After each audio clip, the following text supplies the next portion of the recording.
Hello friends, ಸ್ಯಾಂಡಲ್ವುಡ್ನಲ್ಲಿ D boss ಅವರು ಒಂಟಿ ಸಲಗ ಥರ ಇರ್ತಾರೆ.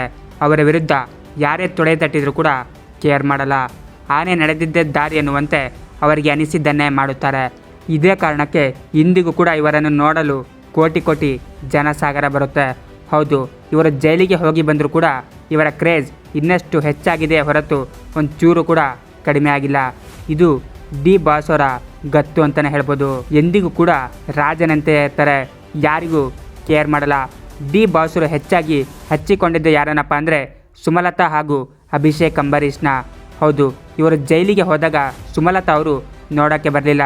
ಇದೇ ಕೋಪದಿಂದ ಡಿ ಬಾಸ್ ಅವರು ಕೆಲವು ದಿನಗಳ ಹಿಂದೆ ಸುಮಲತಾರನ್ನು ಅನ್ಫಾಲೋ ಮಾಡಿಬಿಟ್ರು.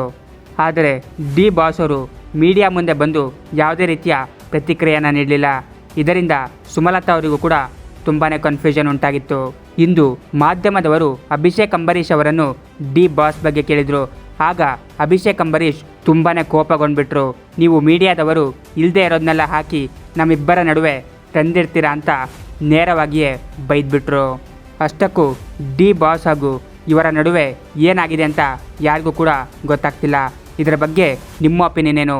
ಸುಮಲತಾ ಹಾಗೂ ದರ್ಶನ್ ಅವರು ಒಂದಾಗಬೇಕೋ ಅಥವಾ ಬೇಡವಾ? ಕಾಮೆಂಟ್ ಬಾಕ್ಸಲ್ಲಿ ತಿಳಿಸಿ. ಹಾಗೂ ಇದೇ ರೀತಿಯ ಹೊಸ ಅಪ್ಡೇಟ್ಸ್ಗಳಿಗಾಗಿ ನನ್ನ ಚಾನಲನ್ನು ಸಬ್ಸ್ಕ್ರೈಬ್ ಮಾಡಿ. Thank you.